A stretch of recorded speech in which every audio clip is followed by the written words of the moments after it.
When you think of the most iconic buildings in the world, this one is right up there, isn't it?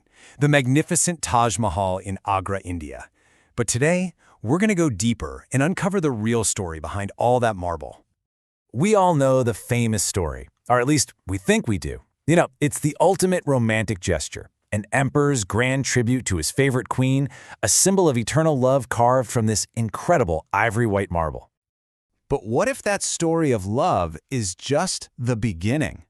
What if this monument is also a massive statement of power, a map of paradise on earth, and the subject of some pretty wild and persistent myths?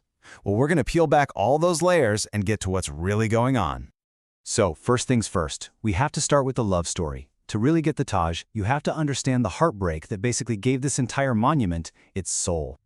Okay, so the couple at the heart of all this, the Mughal Emperor Shah Jahan and his absolute favorite wife, Mumtaz Mahal. And from what court historians tell us, his love for her was just off the charts. But then in 1631, tragedy strikes. Mumtaz Mahal dies, giving birth to their 14th child. The emperor was just completely consumed by grief. He avoided his royal duties for a whole week and gave up all lavish dressing and music for 2 years. And it was in that state of just profound sadness that he vowed to build a mausoleum that would be worthy of her memory. All right, so we get the why, but the how of it all is just staggering. Building this thing was one of the most ambitious architectural projects in all of history. Just look at this timeline. Construction kicked off just a year after Mumtaz's death. But this was no quick job. The main tomb itself took 16 years. And the entire complex, we're talking gardens, gates, everything, took a grand total of 22 years to finish. And the sheer human scale of this project? It was just immense. Over 20,000 people were brought in. You had specialist sculptors from Bukhara, calligraphers from Syria and Persia, stonecutters from Baluchistan, all brought together for this one singular vision. So how in the world did they move all that heavy stuff, like that pristine white marble from Rajasthan? Well, the logistics were incredible. They used more than 1,000 elephants as the heavy machinery of the day, just hauling these massive blocks of stone and all the supplies. And the cost? You're not going to believe this. At the time, it was estimated at 32 million rupees. If you convert that to modern money, you're looking at nearly $1 billion US. So yeah, this wasn't just a tomb. This was a statement of the Mughal Empire's incredible wealth and power. Okay, next up, let's decipher the design itself, because every single element you see here was chosen for a deep, symbolic reason. This isn't just a beautiful building. It's literally paradise carved in stone. And it all starts before you even reach the tomb. The whole complex is set in what's called a Sharbagh garden. Now this isn't just landscaping, it's theology. The layout represents paradise, with 4 symbolic rivers of water, milk, wine, and honey flowing from a central point, dividing the garden into 4 perfect sections. And that symbolism just continues right into the building itself. That perfect symmetry you see, it reflects divine balance. The use of white marble only for the mausoleum, while everything else is red sandstone, that's on purpose. It sets it apart, symbolizing spirituality and purity. And the intricate calligraphy, it's not just decoration. Those are specific verses from the Quran about judgment and paradise.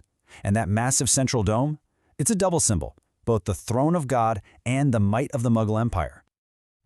A monument this famous is just bound to attract some wild stories. But with the Taj Mahal, some of these myths have become almost as famous as the facts. So let's go ahead and tackle 2 of the biggest ones. Okay, first up, the myth of the Black Taj. The story goes that Shah Jahan was planning to build an identical mirror-image tomb for himself right across the river, but made of black marble. It's a fantastic story, but there's simply no historical evidence for it. None. Archaeologists checked out the ruins across the river and found they were just white stones that had turned black over time. The most likely source for this whole myth? The perfect dark reflection of the white tomb in the garden's reflecting pool. And then there's that really gruesome tale of the mutilated workers. The idea that Shah Jahan had the hands and eyes of his master artisans removed so they could never ever repeat their masterpiece. Again, it's a popular and dramatic legend, but there is absolutely no evidence to back it up. It's a myth that adds this dark, twisted edge to the story, but it's just that, a myth. So, we've explored the past, the love, the labor, the legends. But what about the Taj Mahal's future? Let's bring this story right into the 21st century.